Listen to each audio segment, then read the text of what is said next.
RS brothers లో ఆషాఢం KG sale మళ్ళీ మొదలైంది. మరెన్నో క్రేజీ ఆఫర్స్ ఖైదీ చేయండి ఆర్ఎస్ బ్రదర్స్.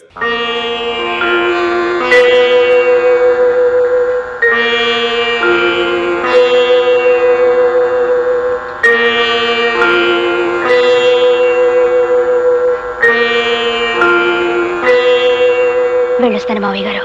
అబ్బాయి దగ్గరికి నాకు రావాలనే ఉందమ్మా, కానీ నాకు ఆ ధైర్యం లేదు.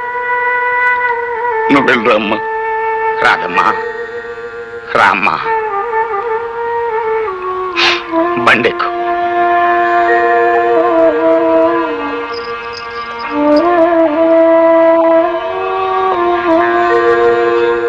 ఏ తీరుగా నన్ను దయచూచెదవో హినవంశోత్తమ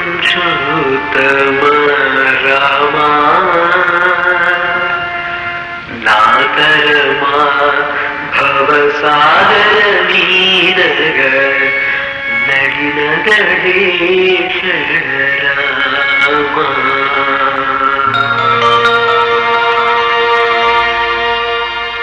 పేరు గోపి, ఊరు మొగల్తూరు, వృత్తి సంగీత విద్వాంసుని చెప్పు తిరుగుతుంటాడు. చేసిన నేరం హత్యా నేరం. ఎరా, పులిరాజు అనే వ్యక్తిని ఊరవతల పాండవుల మెట్ట దగ్గర నీ పాత కచ్చలతో పగతో అతని మెడ మీద కాలిసి తొక్కి చంపేసి, అందుకు ఊరంతా సాక్ష్యం ఉంది. చేసిన నేరం ఒప్పుకుంటే సరే సరే, లేదా మా పద్ధతుల ప్రకారం నిన్ను ఒప్పించి బోన్లో నిలబెట్టి శిక్ష వేయించడం మా వృత్తి ధర్మం. మర్యాదగా చేసిన నేరం ఒప్పుకుంటావా లేదా? నీ చేత ఎలా ఒప్పించాలో మాకు బాగా తెలుసు. ఎరా, మాట్లాడవేరా?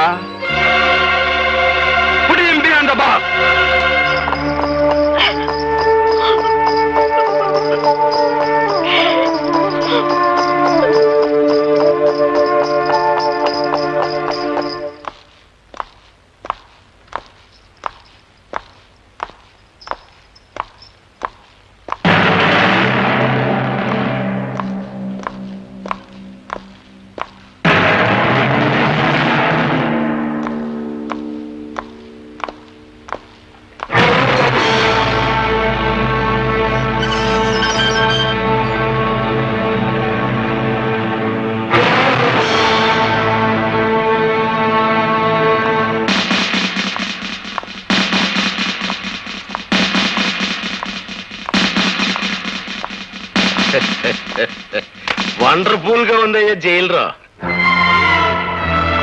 మెట్లు బీకేసిన హార్మోని పెట్టిలాగా ముచ్చటగా ఉందిరా నీ ముఖం. పోలీసు వాళ్ళు తలుచుకుంటే సొన్నంలోకి ఎముక కూడా లేకుండా చేయగలరని ఎప్పటికి నమ్మకం వచ్చిందయ్యా జైలురా. అదేంట్రా హార్మోని పెట్టి అట్టం మెడ ఉంచుకుని నిలబడిపోయావు? మెడ నిలబట్టలేదా? ముఖం చల్లట్లేదా? మాట్లాడు పెట్టరా.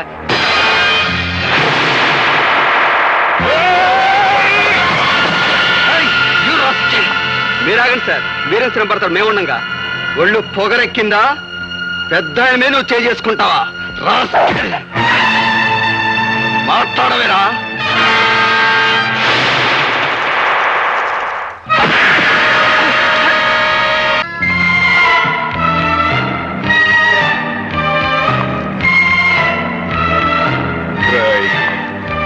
నేనిప్పుడు మగ మహారాజులాగా బయటికి వెళ్ళిపోగలను, కానీ అలా చేయటం లేదు. ఎందుకో తెలుసా? నేనే నేరం చేయలేదు గనుక, నా నిజాయితీ నాకు రక్షణ కల్పిస్తుందని నమ్ముతున్నాను గనుక నేను తలుచుకుంటే నిన్ను ఇక్కడికిక్కడే ముక్కలు ముక్కలుగా నరికి పోగులు పెట్టగలను. కానీ నేను తాళి కట్టిన పిల్లకు నువ్వు తండ్రి అయిపోయావు గనక బతికిపోయావు. చెయ్యి.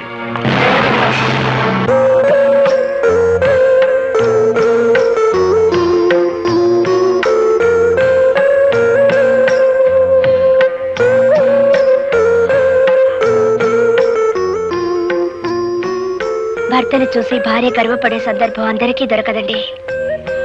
నేను అదృష్టవంతురాలి. మీ ఆత్మవిశ్వాసం చూసి ధైర్యం వస్తుంది తప్ప ఈ హత్య కేసు నుంచి ఎలా బయటపడ్డావు? ఏ లాయర్ని కలిసినా ప్రయోజనం లేదంటున్నారు. రాధా, ఏ లాయర్ వాదన నన్ను రక్షించలేదు. నేను చాలు నన్ను నేను కాపాడుకోవటానికి. అదెలా సాధ్యం అండి? నువ్వు నవ్వితే చాలు. భర్తని పరిస్థితులు చూసి ఏ భార్య అంటే నవ్వగలదు? నువ్వు అందరి భార్య లాంటి దానివి కాకూడదు రాధా. అప్పట్లో నేను నీలో దర్జా, దర్పం, గుండె నిబ్బరం చూశాను. అవి ఇప్పుడు కావాలి. నీకు చాలా అవసరం కూడాను. అందుకే నవ్వమంటున్నాను నా కోసం.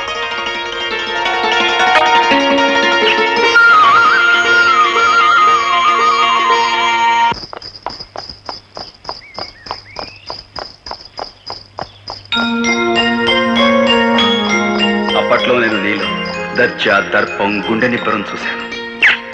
అవి ఇప్పుడు కావాలి. అందుకే నవ్వమంటున్నాను.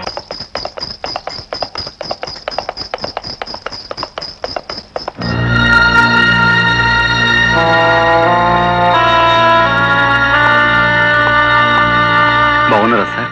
నాకేం బాబు, బాగున్నాను. కానీ నీలాంటి వాడిని ఇలా చూడడానికి నాకెంతో బాధగా ఉంది. మా అబ్బాయి పెళ్లి నీకు శుభలేఖిద్దామని వచ్చాను. చాలా సంతోషం. మీలాంటి వారికి నా మీద ఇంకా సదభిప్రాయం మీద ఉండటం నిజంగా నా అదృష్టం. అలా అనకు బాబు.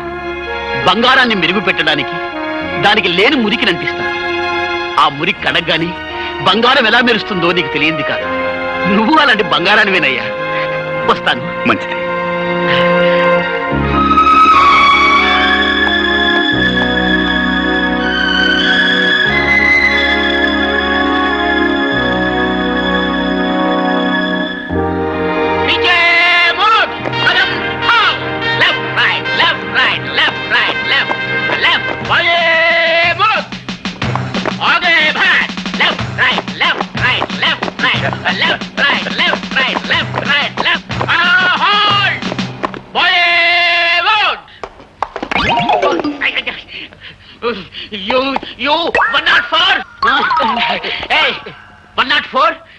నీ వల్ల డ్రిల్ గుల్లైపోతా ఉంది. మార్కెట్ కిందప్పుడల్లా బాగా తింటావాడు చేపలు. నీ మీద రిపోర్ట్ ఉంది. Take care. ఇతన్ని చూసి నేర్చుకోండి అయ్యా. కొత్తగా డ్యూటీలో జాయిన్ అయ్యాడు. ఎంత వండర్ఫుల్ గా చేస్తున్నాడు మార్చి. మనకు ఓపెన్ చూస్తుంటే ఎట్టా ఉందిరా? కచేరీలో మన బాగా హార్మోని వాయిస్తున్నట్లేదా? ఎందుకుండదురా, ఆడికి ట్రైనింగ్ అంతా ఇచ్చి తోలేసింది నేనే కదా. ఆయన ట్రైనింగ్ ఇచ్చి తోలేయడానికి ఆడేమన్నా జట్కా పట్టి గుర్రం అనుకున్నావరా? గడ్డి బాబు వేద్దాం. అందుకే నేను అందరూ తప్పుడు కదా అప్పలరాజు అంటారు. ఆడ కానిస్టేబుల్ గారా, నమస్కారం. నేను ఆడ కానిస్టేబుల్ కాదండి, ఆ హెడ్ కానిస్టేబుల్ గారు ఉన్నారే వారి అమ్మాయిని. ఓహో, టైగర్ రాముడు గారు అమ్మాయి అత్తమారు. అవునండి. మరేంటి ఈ బట్టలు వేసుకొచ్చారేంటి? అదే మా నాన్న పాత డ్రెస్ ఉంటే నేను వేసుకొచ్చానంటే. Mister Gopi, I'm congratulating you. Very good. Take your positions. ఇప్పుడు very good. Well done, well done. Head constable tiger రాముడిని టచ్ చేస్తావా? Who are you? నేను ఫాదర్ గోపి. అప్పలరాజు. గోపి మామ. Horse riding. So what? First of all you go away from here. Get out. Rama అంటే బూత్ మాటలు ఆయన పడుతున్నాయండి మీ పోలీసులకి. మన అబ్బాయి కూడా పోలీసే కదా. Sorry sorry sorry. All right. Get out.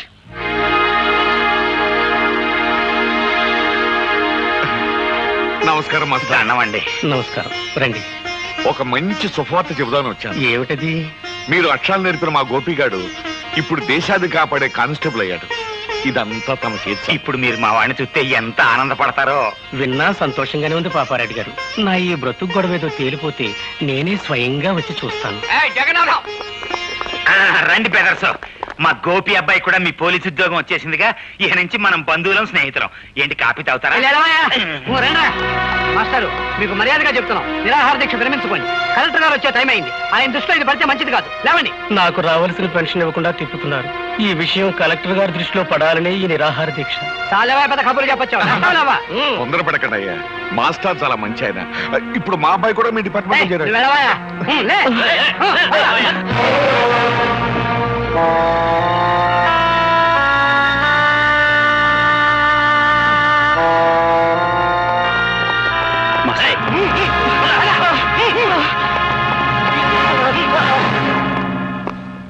మా వార్నింగ్ ను కూడా లెక్క చేయకుండా నిరాహార దీక్ష చేస్తున్న మాస్టర్ వీడేగా? అవును సార్, వీడే. సరే, మీరు వెళ్ళొచ్చు. మా పోలీసులంటే అంత నిర్లక్ష్యంగా ఉందా? చేయకూడని తప్పు నేనేం చేయలేదు బాబు. మీ వాళ్ళే అన్యాయంగా. మాస్టారు,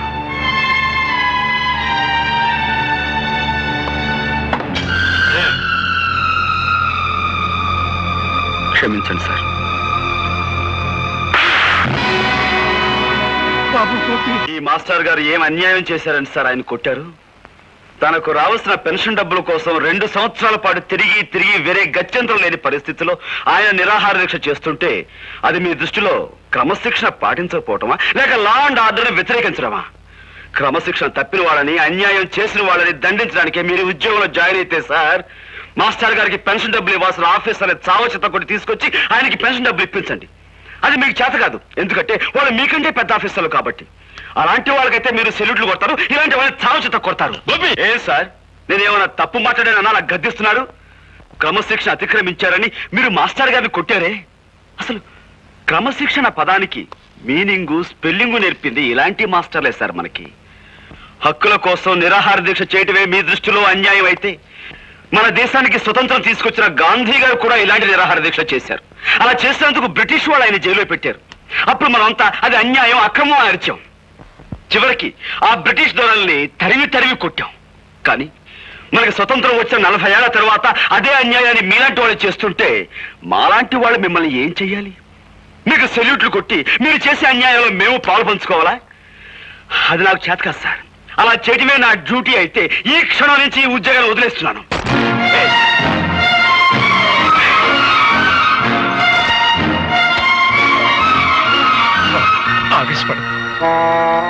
క్షమించండి మాస్టర్. గవర్నమెంట్ దగ్గర జీతం పుచ్చుకుంటూ న్యాయాన్ని కొట్టడానికే ఈ కాకి బట్ట అధికారాన్ని ఉపయోగిస్తే మాకు కిరాయి గుండాలకి తేడా ఏముంటుంది? అందుకే ఈ ఉద్యోగాన్ని వదిలిపెట్టి వెళ్ళిపోతున్నాను. వస్తాను మాస్టర్. ఉంటానండి.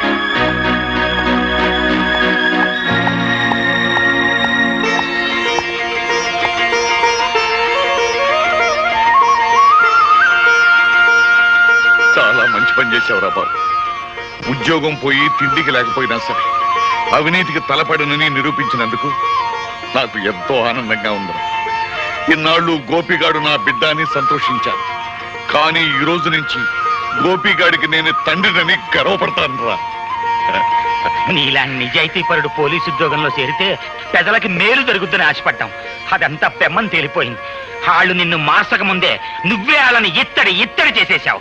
అబ్బాయి గోపి జిందాబాద్, అబ్బాయి గోపి జిందాబాద్. సార్, ఇప్పుడు జరిగిన సంఘటనకు ఆ గోపి మీద ఏ యాక్షన్ తీసుకోకుండా సెలవు పెట్టి వెళుతున్నారంటే really your a great sir. ఒక విధంగా మన డిపార్ట్మెంట్ ఇదే తప్పని నా అభిప్రాయం. అనగనగనగనగా 7 సముద్రాల అవతల ఒక ఊళ్ళో ఒక అమెరికా. ఆ ఊరికి రేగన్ గారు ప్రెసిడెంట్ గారు ఉన్నారు. మన పంచాయతీ బోర్డు ప్రెసిడెంట్ పెంటై లాగా. ఏంటబ్బా విన్నావులేగా? చెప్పు. ఈ రేగన్ గారు చాలా గొప్ప మడిసి. మరి అంత గొప్ప మడిసి మనం కూర్చోమంటే కూర్చోలేడు, నుంచోమంటే నుంచోలేడు. పోనీ ఒక గ్లాసు మజ్జిగో మంచినీళ్ళు తాగవయా అంటే ఆ పని చేయలేడు. ఎందువలన చేత ఇదిగో ఇలాంటి తప్పుడు కథలు చెప్తావు కాబట్టి ఊళ్ళో అంతా నేను తప్పుడు కథలు అప్పలరాజు అంటుంటారు. అబ్బయ్యా, నీకు సమాధానం తెలిస్తే చెప్పు, లేతే లేదు. అంతేగాని ఊళ్ళో అందరూ అన్నట్టు నన్ను నువ్వు కూడా తప్పుడు కథలు అప్పలరాజు అనద్దు. సమాధానం చెప్పు శ్యాలంజీ. Because he doesn't know Telugu. అదే నీకు ఇంగ్లీష్ ఎలా తెలియదో తనకు తెలుగు అలా రాదు. అందుకని నువ్వు తెలుగులో ఏం చెప్పినా అతనికి అర్థం కాదు. ఎట్ట కనిపెట్టేశావు అబ్బాయా? రేగాను మనకి మంచి ఫ్రెండ్లే. ఖర్చు డబ్బు లేకపోతే అప్పుడప్పుడు వచ్చి చిల్లర తీసుకెళ్తుంటాడు. అయితే అన్నోళ్ల ప్రెసిడెంట్లు నీ దగ్గర సిల్లర టికెడుతుంటారన్నమాట. సరే పోనీ.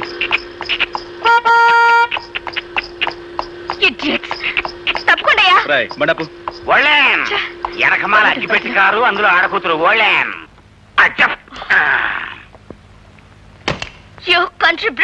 హార్న్ మోగుతుంటే వినపడలేదు. కార్ కి సైడ్ ఇవ్వాలన్న కామన్ సెన్స్ లేదు. చూడు సిరతపులి, నువ్వు ఇంగ్లీష్ పీసులో బూతులు తిట్టినా నాకు అర్థం కాదు. కానీ నేను అచ్చ తెలుగులో మొదలెట్టాను అనుకో, 10 రోజులు ఆకుండా నువ్వు వాంతులు చేసుకుంటావు. బుద్ధి లేకుండా మాట్లాడుకో. నా కార్ కంటే నీ బోడి గొర్రె బండి గొప్పదా? ముందండి. అబ్బయ్యా, ఇంకా లాభం లేదు. నువ్వు సూపు చూడాల్సిందే. ఇత్తడి ఇత్తడైపోవాలి. ఇదిగో చూడు పాప, నీకు విషయం తెలుసో తెలీదో, 2 కత్తులు ఒకే వరలో ఇమర్చవచ్చు, 2 పువ్వులు ఒకే చెవిలో పెట్టొచ్చు, 2 హార్మోనీ పెట్టెలు ఒకేసారి వాయించవచ్చు. కానీ ఒక బండి మాత్రమే పట్టే ఈ ఇరుకు సందులో నీ బండికి సైడ్ ఇవ్వటం కుదరదన్న లోకల్ నాలెడ్జ్ నీకు లేకపోవటం నిజంగా నీ కర్మ. ఖచ్చితంగా ఈ పిల్ల పట్నం చదువులతో పాడైపోయింది అబ్బాయ. లేదంటే వీళ్ళ బాబుకి నడమంత్రం సరి, ఈ అమ్మాయికి అర్ధాంతరంగా వయసైనా వచ్చి ఉండాలి. ఇది కరెక్ట్ అబ్బాయ.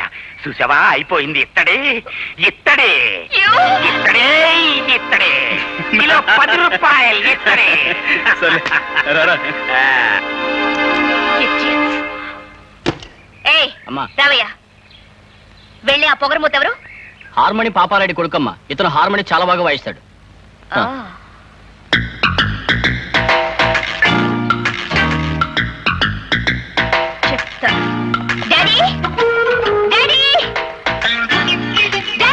అమ్మాయి రాదా ఇక్కడ? అరుపులేంటి? అసలు ఆ కంగారికి రీజనింగ్ ఏంటమ్మా? రేపటి నుంచి నేను అర్జెంట్ గా హార్మోని నేర్చుకోవాలి. ఇదేం గొడవమ్మా? చక్కగా సితారో ఏనో వైలినో ఇంకేవో కొత్త కొత్త వాయిద్యాలు వస్తున్నాయి. అవి వాయించడం నేర్చుకోకుండా ఎప్పుడో సురభి కంపెనీ వాళ్ళు వాయించిన హార్మోని నేర్చుకుంటానంట బేటి. అదంతా కుదరదు. రేపటి నుంచే నేను హార్మోని నేర్చుకుని తీరాలి, అంతే. పోనీలేరా బాబు, పిల్ల ముచ్చట పడుతుందిగా, నేర్పించు. అట్టగలేవే అమ్మా. అమ్మాయి రాదా, ఈ చుట్టుపక్కల ఊళ్ళల్లో హార్మోని వాయించడం వచ్చిన వాళ్ళు అందరినీ నీ ముందు వరుసలో నుంచోబెట్టేస్తాను. నీకు నచ్చిన వాడి దగ్గర నేర్చుకో. అక్కర్లేదు, ఈ ఊళ్ళోనే ఉన్నాడు. ఎవడాడు? పేరు గోపి, పాపారాయుడనే వాడి కొడుకట.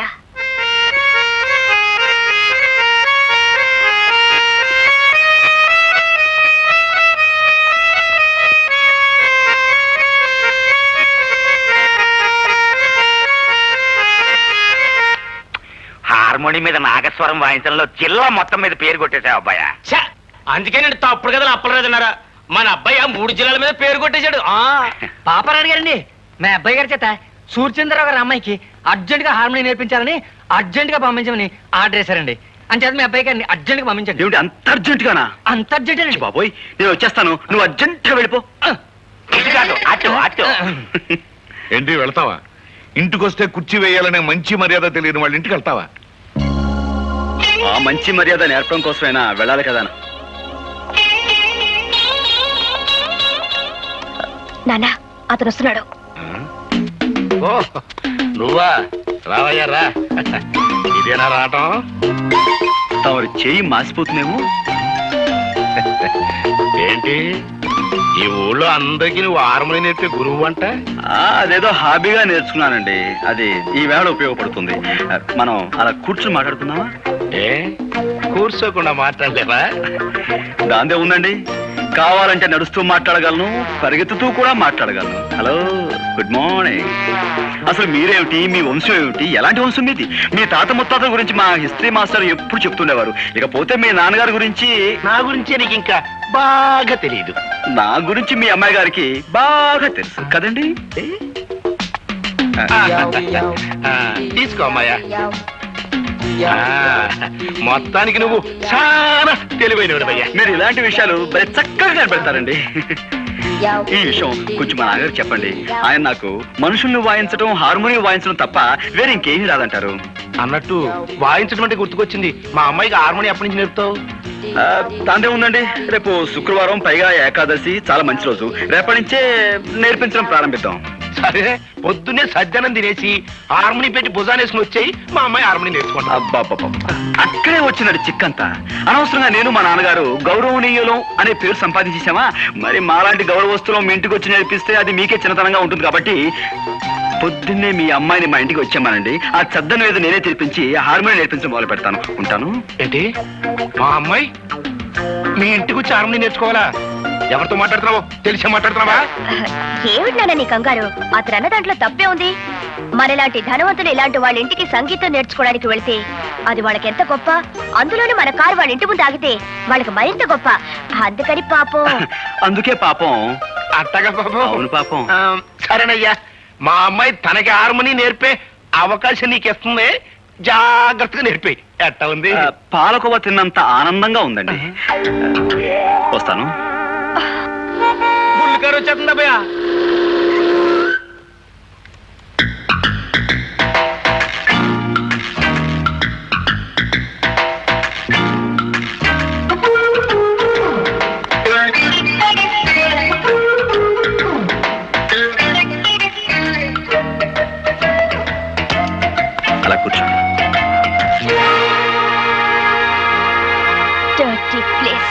ఇక్కడ కూర్చునేది. ఏమిటి జనమంతా? ఓహో, ఈ వీధి మొహానికి ఎప్పుడూ కారు వచ్చుండదు. నా కారు చూడడానికి వచ్చుంటారు. దానికి ఒక కథ ఉందండి. అనగనగా వెనకటికి 7 ఏళ్ల క్రితం నేను ఆ గుర్రబండి కొన్నాను. మొదటిసారి మా వీధికి వేసుకొచ్చినప్పుడు 100 మంది వచ్చారు జనం. ఓ సోసి నా బండి చూడటానికే వచ్చారు కదా అని రెండోసారి వేసుకొచ్చా. 50 మంది వచ్చారమ్మా. మూడోసారి వేసుకొచ్చా. ఎవ్వరు రాలేదు. నేను నా గుర్రం మిగిలాం. మీ కారు సంగతి అంతే. ఏమిటా బాగుడు? నువ్వింక వాయించడం మొదలెట్టబ్బాయా. అవును, మీ తాత ముత్తాతలే కాకుండా నువ్వు మీ నాన్న కూడా చాలా గౌరవమైన వాళ్ళన్నావు. కనీసం కుర్చీ వేయాలనే మేనర్స్ కూడా తెలీదా? మేనర్సా? అరే అటక మీద మర్చిపోయానండి. రే మావా, లోపలికి వెళ్ళి అమ్మాయి గారికి మేనర్స్ తెచ్చివి అర్జెంటుగా. Manners ready. అలా పక్కన వెయ్యి. రండి, దయచేయండి, దయచేయండి. ఆశలు కండి. సారీ మేడం, ఇది ఏ డచ్ కాలంలోనో ఫ్రెంచ్ కాలంలోనో కొన్న కుర్చీ. పాప విరిగిపోయింది. పోతే పోయిందని అలా కుర్చీ. కానీ తమలాంటి పెద్దలు కూర్చుని కుర్చీ వేరకొట్టినా అది మాకు ఎంతో గౌరవంగా ఉంటుంది కదరా? చాలా గౌరవం. పాపం దెబ్బలు తగలేమో ఒకసారి చూడండి. నన్ను ఇక్కడికి ఇన్సల్ట్ చేయడానికి పిలిచావన్నమాట. నన్ను నలుగురిలో అవమానం చేస్తావా? I will see you end. ఏంటమ్మా, నువ్వు నా ఎండ్ చూస్తావా? నా బీనింగా చూడలేదు. ఎండ్ నువ్వేం చూస్తా? అయ్య బాబోయ్, నా కాడే దొడుకోనపోతే నీకు స్టార్ట్ అవుదమ్మయ్యా. పిన్ని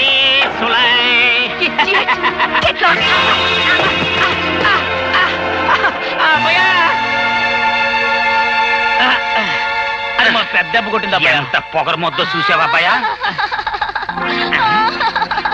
ఏంటేంటి వాలకమేంటి? ఆ బురదేంటి? ఆ కారులో వెళ్లే పొగరు పోతమ్మాయి నా మీద బురద కొట్టిపోయింది. చూసావా అబ్బాయా? దాని పొగరకు అంతు లేకుండా పోతుంది. ఇంకా లాభం లేదు, ఇత్తడైపోవాల్సిందే. అందుకో హార్మోని పెట్టా.